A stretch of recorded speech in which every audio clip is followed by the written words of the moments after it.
दोस्तों, अगर आप फ्रीलांसर हैं, आपकी प्रोफेशनल इनकम भी होती है, तो कई बारी कन्फ्यूजन रहती है कि कौन सा काम जो हम कर रहे हैं वो प्रोफेशन है और कौन सा काम बिजनेस में है, क्योंकि इनकम टैक्स में दोनों को अलग अलग कैटेगरी दी गई है, दोनों का अलग अलग टैक्स ट्रीटमेंट है।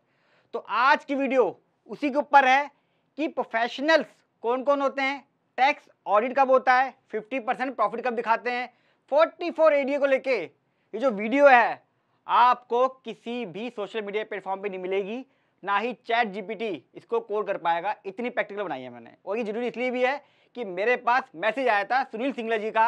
उन्होंने कहा था कि सर, आपने जिस तरह बिजनेस के लिए 44 एडी को लेके टैक्स ऑडिट की वीडियो बनाई है, 44 एडीए पे भी सेम वैसे ही वीडियो बनाए। तो उनकी रिक्वेस्ट मैंने एक्सेप्ट करी है और आज इसी के ऊपर है।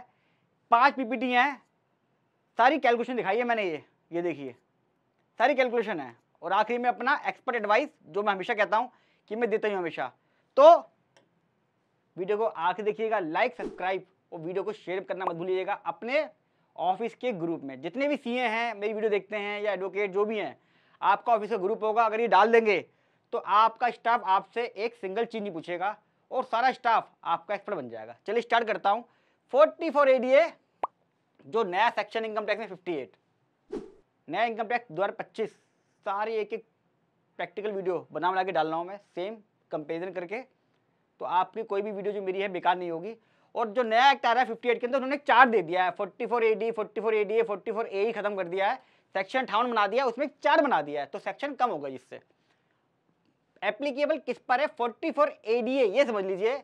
अब जो प्रोफेशनल की बात कर रहे हैं, only resident individuals and resident partnership firm, यानी कि 2 लोग हैं जो सिर्फ इसको अवेल कर सकते हैं।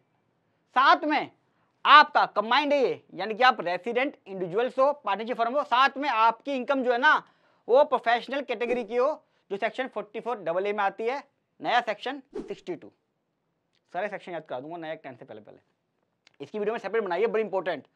कैसे डिसाइड करें ये प्रोफेशनल है, कैसे डिसाइड करें बिजनेस है, जरूर देखिएगा।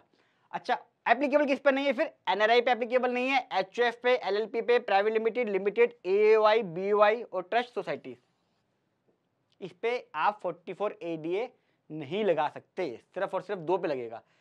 वैसे तो एलएलपी मेरी पार्टनरशिप फर्म में आती है, लेकिन एलएलपी को भी एक्सक्लूड करा हुआ है।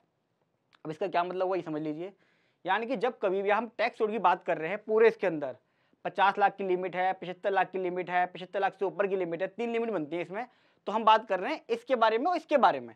ये कैटेगरी तो आई नहीं रही, इस कैटेगरी का टैक्स ट्रीटमेंट ही अलग है, वो भी बताऊंगा मैं। 194 जेबी में अगर टीडीएस कट जाता है, जनरली मांगे चलते हैं, जो टेबल 393 हो गई है, हर एक सेक्शन के साथ नया एक्ट का सेक्शन लिखा है मैंने, टेबल 393 बना दी गई है इन्होंने। तो टेबल के अंदर 1-2 पॉइंट लिख दिए हैं, जैसे इसके अंदर कर दिया ना 58, 1 2 3 सीरियल नंबर, 44 एडी का अलग, एडी का अलग, एई का अलग, ऐसे। क्या प्रोफेशनल माना जाएगा? लोगों में धारणा है कि अगर 94 जेबी में टीडीएस कट गया है तो ये प्रोफेशनल है, 44 एडी लगेगा। नहीं, ये धारणा बिल्कुल गलत है। टीडीएस कट जाने से मैं प्रोफेशनल नहीं बन जाता, प्रोफेशनल 44 डबल ए में जो है वही आएंगे, वीडियो में देखना बनाऊंगा मैंने। अगर कोई भी सर्विस है तो वो 44 एडी में आती है, वो प्रोफेशनल हो जाती है, 44 एडी ही लगेगा उस पर। ये धारणा भी गलत है, ऐसा नहीं है, इस वीडियो में बताया है मैंने, ये जो बनाई है। अब एनआरआई और एचयूएफ जो है, ये 2 केस ऐसे हैं दोस्तों, अगर इनका टीडीएस आपका 194 जेबी में कट गया तो आपको इसके लिए आईटी 3 ही बननी पड़ेगी। बुक से अकाउंट मैंडेटरी हो जाती है, ऑडिट नहीं होगा, बुक से अकाउंट बनाना पड़ेगा। क्यों? क्योंकि जब कभी भी आप एनआरआई की एचयूएफ की आईटी भरोगे और 194 जेबी में कटा हुआ तो 44 एडी तो अपलोड कर नहीं पाओगे आप। तो आपको क्या करना पड़ेगा? बैलेंस शीट पीएल बनानी पड़ेगी, और जो नेट प्रॉफिट आएगा उसके ऊपर आपको भरना पड़ेगा टैक्स, जो टैक्स आएगा। तो ये मैंने आपको एक ओवरव्यू दिया है, किस पे एप्लीकेबल है, किस पे एप्लीकेबल नहीं है। अब मैं मान के चलता हूं आप हो इंडिविजुअल्स। अच्छा, जो पीछे शीट दिखाई है उसमें एक छोटी सी गलती करी है मैंने, बारीकी सी। पकड़ना क्या गलती करी है मैंने, जो पकड़ेगा उसको कुछ ना कुछ तो हम देंगे जरूर, है ना। देखते किस रूप में देंगे, वो गिफ्ट क्या रहेगा दिवाली का, लेकिन पीछे गलती छोटी सी मैंने जानबूझ करी है। अब मैं आता हूं, एक एग्जांपल लेते हैं 44 एडीए का, प्रैक्टिकल है, जल्दी स्टार्ट करेंगे। पहली कैटेगरी आती है, अगर आपकी इनकम 50 लाख से कम है, इनकम का मतलब ग्रॉस रिसिप्ट, इनकम टैक्स में लिखा हुआ है सेक्शन 44 एडीए में, ग्रॉस रिसिप्ट अगर आपकी 50 लाख या उससे कम है तो आप मिनिमम 50% प्रॉफिट दिखा सकते हो। या एक्चुअल जो भी ज़्यादा होगा वो दिखाना पड़ेगा। अगर आपने ऐसा करा, यानी कि अगर आपकी 50 लाख से कम की है तो आपकी ऑडिट की बात ही नहीं उठती है। 50 लाख या उससे कम की ग्रॉस रिसिप्ट है एज ए प्रोफेशनल, अगर आप रेसिडेंट इंडिविजुअल हो और 44AA में आ रहे हो प्रोफेशनल में, और आपकी 50 लाख या उससे कम है, तो टैक्स ऑडिट की बात ही नहीं उठती है, बैलेंस शीट की बात ही नहीं उठती है, पीएनएल अकाउंट की बात ही नहीं है, सीए की कोई जरूरत नहीं है। आपको ना तो ऑडिट कराना है, ना ही बैलेंस शीट बनानी है, ना ही पीएनएल। आप अपनी आईटीआर 44 एडीए में भर सकते हो। पहली कैटेगरी समझ में आ गई। एग्जाम्पल लेते हैं, मान लीजिए एक सीए है सचिन, क्या मान लीजिए मैं हुई सीए, 24 लाख की ग्रॉस रिसिप्ट है सचिन की, और सचिन का एक्चुअल प्रॉफिट 3 कैटेगरी में बांट दिया मैंने, एक 10 लाख है, एक 12 लाख है, एक 20 लाख है, 3 कैटेगरी मान दी, यानी कि 3 ऑप्शन दे दिए मैंने कि सचिन का अगर 24 लाख की ग्रॉस रिसिप्ट है और 24 लाख में से 10 लाख है, पहला केस, दूसरा केस उसी में 12 लाख है, तीसरा केस 20 लाख है। मैंने इसलिए बनाया, एक में तो मैंने 50% से कम कर दिया, एक में मैंने 50% रखा है, और एक केस में 50 से ऊपर, तो सारे केस आपके कवर होते हैं इसमें। समझ लीजिए, जब आपका ऑडिट नहीं है, 44 एडीए में फाइल कर रहे हो, कैसे करोगे ये समझ लीजिए। इस केस में पहला केस 24 लाख का प्रॉफिट है, सॉरी ग्रॉस रिसिप्ट है मेरी, और 10 लाख का प्रॉफिट है। अब यहाँ पे क्या हुआ, आपने 50% से कम कर दिया। एक्ट कहता है अगर आपने मिनिमम 50% दिखाना है, अगर आपने उससे कम करा तो आपको टैक्स ऑडिट करना पड़ेगा, बैलेंस शीट बनेगी, पीएनएल बनेगा। तो अब एक सीए का दूसरा सीए ऑडिट करेगा, बैलेंस शीट बनाएगा वो मेरी, पीएनएल बनाएगा और साइन करेगा, बताएगा कि 10 लाख का प्रॉफिट सही है कि नहीं है। ये एक्चुअल में हो गया क्योंकि 50% से कम दिखा रहे हो आप। दूसरा केस लेता हूं, 24 लाख की ग्रॉस रिसिप्ट है मेरी, लेकिन मेरा प्रॉफिट है 12 लाख रुपए का। अब मैं इसमें क्या करूंगा, मैं इसमें ऑडिट नहीं कराऊंगा क्योंकि मिनिमम 50% दिखाना जरूरी है। तो मैं क्या करूंगा, 50% दिखा के आईटीएफ भर दूंगा 44 एडीए में। समझ गया, सिंपल सा, मैं सीए खुद हूं, मैं भर सकता हूं, मैं दिखा दूंगा। अच्छा, यहां पर पहले केस में अगर भी मेरे पास होता केस, मेरी ग्रॉस रिसिप्ट 24 लाख रुपए होती और मेरा प्रॉफिट 10 लाख होता, तो मैं चाहता तो ऑडिट करा लेता, क्योंकि 2 लाख रुपए का फर्क आ रहा है। अब 2 लाख पे मेरा कितना टैक्स बचेगा, मान लीजिए मेरा टैक्स बचता है 70,000 रुपए का, और मैं चाहता हूँ यार मेरी ऑडिट की फीस लग रही है 30,000 रुपए, तो मैं इसका ऑडिट कराऊंगा, लेकिन मैं चाहता हूँ झमेले से बचना।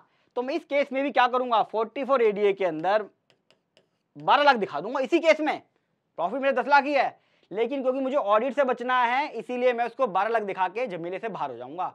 मैं क्यों अपनी बैलेंस शीट बनाऊं, क्यों अपनी एसेट लायबिलिटी बनाऊं, क्यों झमेले में पड़ूं ऑडिट के चक्कर में। भले ही मेरा 25-30 हजार रुपए का टैक्स बच भी रहा हो, तब भी मैं 44 एडीए ही अडॉप्ट करूंगा। मेरा कोई क्लाइंट होगा, मैं कहूंगा भाई बहुत अच्छा है 44 एडीए भर दे, बैलेंस शीट पीने के झमेले में ना पड़, क्यों अपनी एसेट्स लायबिलिटी सब चीजें डिस्क्लोज करने पड़ी अननेसेसरी। अब यहाँ पे आपको समझ में आ गया होगा कि मिनिमम 50% क्यों है। मिनिमम 50% इसलिए कि आप ऑडिट से बच जाए, इसलिए नहीं कि आप अपना एक्चुअल प्रॉफिट छुपा लें। अच्छा, एग्जांपल ले लिया मैंने, 10 वाला ले लिया, 12 वाला ले लिया, अब आ गया आपका 20 वाला। अब मेरी ग्रॉस रिसीव है 24 लाख रुपए की और मेरा प्रॉफिट है 20 लाख रुपए का। तो मैं क्या करूंगा, 44 एडीओ को अडॉप्ट करूंगा, मेरा कोई ऑडिट नहीं होगा, और यहां पर मुझे 20 लाख ही दिखाना पड़ेगा। मैं यहां पर 24 लाख का आधा 12 लाख नहीं दिखा सकता। मैं फिर कह रहा हूं 44 एडीओ हो 44 एडीए, दोनों में एक्चुअल प्रॉफिट दिखाना है। अच्छा, मिनिमम 50% किस लिए है, यहां मैं आपको एग्जांपल दे चुका हूं कि अगर आपका 10 लाख था, मेरा 10 लाख था, तो मैं अपना ऑडिट ना करा के उसको 12 लाख दिखा दूं और अपना ऑडिट झमेले से बच जाऊं मैं। ये पर्पज हो गया। अब पहला केस क्लियर कर दिया मैंने, अगर आपकी ग्रॉस रिसिप्ट 50 लाख या उससे कम है तो। अब आते हैं 50 लाख और 75 लाख के बीच में, सेकंड कैटेगरी प्रोफेशनल्स की। अगर आपकी 50 लाख उससे ऊपर है लेकिन 75 लाख तक है या उससे कम है तो क्या होगा, आप उसमें भी मिनिमम 50% दिखा सकते हो। Professional receipt subject to condition क्या है, आपकी जो ग्रॉस रिसिप्ट है उसके अंदर 5% से ज्यादा क्या नहीं होना चाहिए, इनकम नहीं होनी चाहिए। यानी कि किसी की अगर 60 लाख रुपए की है ग्रॉस रिसिप्ट मान लीजिए, तो 5% है 3 लाख है, 3 लाख से कम की कैश इनकम हो तो अडॉप्ट कर लोगे 44 एडीए। अगर 3 लाख से ऊपर हुई तो फिर आप 44 एडीए में नहीं जाओगे। एग्जांपल ले लेता हूं मैं, अगर आपका मान लीजिए सारा ऑनलाइन है 75 लाख का, तो इसका 50% दिखा दीजिए, ये एक्चुअल प्रॉफिट, आपको ना ऑडिट कराना, ना बैलेंस शीट, ना पीएनएल, कुछ नहीं, आईटीएफ भर दीजिए। एग्जांपल लेते हैं, एक है उर्वशी चार्टेड अकाउंटेंट, भाई पिछला मैं था, उर्वशी जी का केस लेते हैं, मुंबई में रहती है वो, उनकी 65 लाख की प्रोफेशनल रिसिप्ट्स हैं, हीरोइन है वो, एक्टिंग करती है, उनको पैसा मिलता है, 44AA में स्पेसिफाई है, वो आर्टिस्ट है। 15 लाख की उनको कैश की इनकम हुई है एड वेड से, काम से। 50 लाख उनके पास ऑनलाइन आया, टोटल 65 लाख इस तरह आया है। अब इस केस में क्या हुआ, 50 लाख से ऊपर की रिसिप्ट है उनकी उर्वशी जी की, और 5% से ऊपर की कैश सेल है उनकी रिसिप्ट से, मतलब तो यानी क्या हुआ, अब वो 44 ADA से बाहर हो गई। अब वो 44 ADA नहीं ले पाएंगी। कंडीशन है 44 ADA 75 लाख तक तो है, कंडीशन यही है 5% से ज्यादा ना हो आपकी cash receipt out of total में से। अब यहाँ पे मान के चलते एक्चुअल में एक केस में 20 लाख का प्रॉफिट, एक केस में 33 लाख 50 का प्रॉफिट, एक केस में 65 लाख का प्रॉफिट उर्वशी जी का। 3 केस सेम ले लिए मैंने, एक में कम लिया, एक में 50%, एक में पूरा 100%। पहला केस उर्वशी जी की 65 लाख की ग्रॉस रिसिप्ट है और प्रॉफिट है 20 लाख रुपए का। इस केस में क्या होगा, टैक्स ऑइड होगा, बैलेंस शीट बनेगी, P&L बनेगा। इनके पास, उर्वशी जी के पास ऑप्शन नहीं है। इवन मैं सचिन हूं, मैं उनको सारा काम देखता हूँ, उर्वशी जी मेरी फेवरेट है, फिर भी मैं कुछ नहीं कर पाऊंगा उर्वशी जी आपके लिए, मुझे टैक्स ऑइड करना पड़ेगा, क्योंकि 50 लाख से ऊपर है, 75 से कम है, लेकिन 5% की कंडीशन फुलफिल नहीं कर रही है। मुझे लग रहा है शायद 23% के आसपास आएगा ये, तो 5% से ज्यादा उनकी ग्रॉस रिसिप्ट कैश में है टोटल में से, तो टैक्स ऑइड मैंडेटरी है। दूसरा केस इसी में 65 लाख की उनकी रिसिप्ट हो गई और प्रॉफिट हो गए 33 लाख का, 50% लिया है मैंने यहाँ पे, तब भी उनका टैक्स ऑइड होगा, बैलेंस शीट बनेगी, P&L बनेगा, क्यों, 5% से ऊपर है। तीसरे केस में 65 लाख रुपए है और पूरा 65 लाख का ही प्रॉफिट है, एक्चुअल प्रॉफिट है उनका, तब भी टैक्स ऑइड होगा, बैलेंस शीट बनेगी, P&L बनेगा। 100% होने के बावजूद भी सचिन कुछ नहीं कर पाएगा उर्वशी जी के लिए, टैक्स ऑइड करना पड़ेगा, क्योंकि 50 लाख से ऊपर 5% की कंडीशन मैंडेटरी है देखना। चलिए जी, उर्वशी जी को तो मैं नहीं बचा पाया, एक केस और लेते हैं। अब अगला केस, अब ये चीज तो सेम ही रखी है मैंने, अभी हम 75 लाख वाले ले रहे हैं दोस्तों, ये चीज तो सेम ही है। वहां पे मैंने कैश का कंपोनेंट लिया था कि कैश था, तीनों केस में मेरा टैक्स ऑडिट मैंडेटरी हो गया। अब मेरी यहाँ, मेरी नहीं, उर्वशी जी की 65 लाख की रिसिप्ट है, 1 लाख रुपए का कैश हुआ इनके पास, तो यानी कि 5% से कम हो गया ऑनलाइन। अब एक्चुअल प्रॉफिट मैंने फिर ले लिया 20, 33 और 65 लाख। अब इस केस में क्या होगा, 50 लाख से ज्यादा है, 75 लाख से कम है, लेकिन सारा का सारा पैसा ऑनलाइन है, तो 44 ADA इस केस में एप्लीकेबल तो होगा, सब्जेक्ट टू क्या, ये समझ लीजिए। पहले केस में 65 लाख रुपए है, लेकिन प्रॉफिट मेरा 20 लाख रुपए है उर्वशी जी का। वैसे उर्वशी जी मेरा एक ही बात है, हम तो एक ही समझते हैं। तो इस केस में क्या होगा, टैक्स ऑइड होगा उर्वशी जी का, बैलेंस शीट बनेगी, P&L बनेगा, क्यों, मिनिमम 50% तो दिखाना है ना दोस्तों। यहाँ पे केस में 44 ADA में तो आ गई वो उर्वशी जी, लेकिन 50% कंडीशन है, 50% से जैसे आप नीचे जाओगे टैक्स ऑडिट मैंडेटरी हो जाता है, कैश की कंडीशन हट जाती है। तो यहाँ क्या हुआ, मेरा टैक्स ऑडिट हो गया। दूसरा केस उर्वशी जी का 65 लाख रुपए की ग्रॉस रिसिप्ट, प्रॉफिट है 33 लाख 50, आधा मुझे लग रहा है आधे से थोड़ा सा ज्यादा हो गया, 33 का 66, हाँ थोड़ा से आधे ज्यादा कर दिया मैंने, 50% नहीं लिया, हल्का सा ज्यादा हो गया कैलकुलेशन में। चलिए मान लेता हूँ मैं आधा भी है, इसका आधा भी कर लेते हैं आप, तो भी चल जाएगा। तो यहाँ क्या होगा, यहाँ पे उर्वशी जी ITF भर सकती हैं 44 ADA में, क्यों, वो 50% दिखा रही हैं या उससे ज़्यादा दिखा रही हैं। दूसरी बात, कैश कंपोनेंट नहीं है, 75 लाख तक आप 44 ADA ले सकते हो, तीनों कंडीशन है मेरी फुलफिल हो रही है, 44 ADA आ गई। यहाँ पे 65 लाख का है और प्रॉफिट 65 लाख का है, उर्वशी जी 44 ADA में फाइल कर सकती है, क्यों, 75 लाख की रिसिप्ट है, कैश कंपोनेंट नहीं है 5% वाला, और साथ में एक्चुअल प्रॉफिट दिखा रही है 65 लाख। अब यहाँ पर ध्यान रखना, कोई भी सज्जन व्यक्ति, अगर क्लाइंट का केस है 65 लाख का एक्चुअल प्रॉफिट है, फ्रीलांसर जो करते हैं, सैलरी वाले फ्रीलांसर काम करते हैं, उनका कोई भी खर्चा नहीं होता, मोटा मोटा 90% 95% तक उनका प्रॉफिट मार्जिन होता है। तो अगर 65 लाख रुपए तो 65 लाख दिखाओगे, इसका आधा नहीं करोगे 65 लाख का, ध्यान रखना इस चीज का। मैं इकलौता आदमी हूं जो बात बोलता हूं मैं, बाकी सब तो लगे पड़े हैं। 3 कैटेगरी मैंने बना दी, एक 50 लाख से कम वाली, एक 50 लाख से 75 लाख जिसमें कैश कंपोनेंट है, एक 50 लाख से 75 लाख जिसमें कैश कंपोनेंट नहीं है। उस केस में क्या होगा, अब लास्ट 75 लाख से ऊपर वाला केस 44 ADA में किसी भी प्रोफेशनल्स की अगर 75 लाख से ऊपर आ जाती है, तो ना तो मुझे कैश देखना है, ना मुझे 50% देखना है, फिर तो आपका टैक्स ऑडिट होगा ही होगा, बैलेंस शीट बनेगी, P&L बनेगा, मैंडेटरी है, और जो एक्चुअल प्रॉफिट बुक्स में आ रहा है वही आपको बनाना पड़ेगा। कोई कैश ही देखना, 50% नहीं, profit as per books account.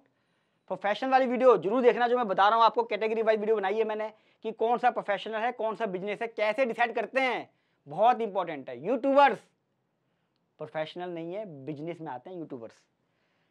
क्या क्या इनकम रखनी है, क्या क्या प्रॉफिट रखना है, कैसे निकालेंगे एक्चुअल प्रॉफिट, आपको ध्यान रखना। अगर कोई 44 ADA अडॉप्ट कर रहा है या 44 ADB, उसमें भी आपको अपनी प्रॉपर इनकम और कैसे प्रॉफिट निकला वो तो आपको बनाना पड़ेगा। 44AA में स्पेसिफाइड है। लोग मेरे से क्वेश्चन उठाते हैं कि भैया जब बुक्स अकाउंट नहीं बनानी, जब मुझे बैलेंस शीट नहीं बनानी, P&L नहीं बनाना, तो एक्चुअल प्रॉफिट कहाँ से लाऊं? अरे भाई, आपको अपना रिकॉर्ड तो फिर भी रखना पड़ेगा ताकि आप ये बता सके कि मेरी इनकम कहाँ से आई है, मेरा प्रॉफिट क्या है। बेसिक है ना। आप बुक्स ऑफ अकाउंट की डेफिनेशन से बाहर तो हो, लेकिन आपको वो डॉक्यूमेंट बनाने पड़ेंगे 44AA में जो इनकम टैक्स ऑफिसर को हेल्प कर सके आपकी इनकम और साथ में प्रॉफिट निकालने में। बहुत देखता हूं मैं 44AD में फाइल कर दिए, लोग लिख देते रिप्लाई में, असेसमेंट में कि हमारे पास कोई रिकॉर्ड नहीं है, 25,000 की पेनल्टी है। चीज की ध्यान रखना। तो ये चीज आ गई आपकी प्रॉपर 44AD वालों के लिए। दोस्तों, वीडियो कैसी लगी कमेंट बॉक्स में जरूर बताइएगा। किसी टॉपिक पे चाहते हो वीडियो बनाऊं वो भी लिख दीजिएगा। प्रैक्टिकल लगी हो तो लाइक कीजिएगा। फर्स्ट टाइम आ रहे हैं चैनल को सब्सक्राइब कर ले दोस्तों। बहुत मेहनत करता हूं आपके लिए प्रैक्टिकल वीडियो बनाने में, और जितना हो सके इसको प्रोफेशनल्स ग्रुप में, अपने ऑफिस के ग्रुप में, सब जगह शेयर करें ताकि आपका स्टाफ भी एक्सपर्ट बन सके और आपसे कभी भी कोई क्वेरी पूछने ना आए। मेरी वीडियो इतनी प्रैक्टिकल होती हैं, कोई भी इसको बड़ी आसानी से आंख बंद करके सिर्फ सुनेगा ना तो समझ जाएगा। जितना हो सके फेसबुक, व्हाट्सएप सब जगह शेयर करें। मिलूंगा अगली वीडियो में, तब तक नमस्कार।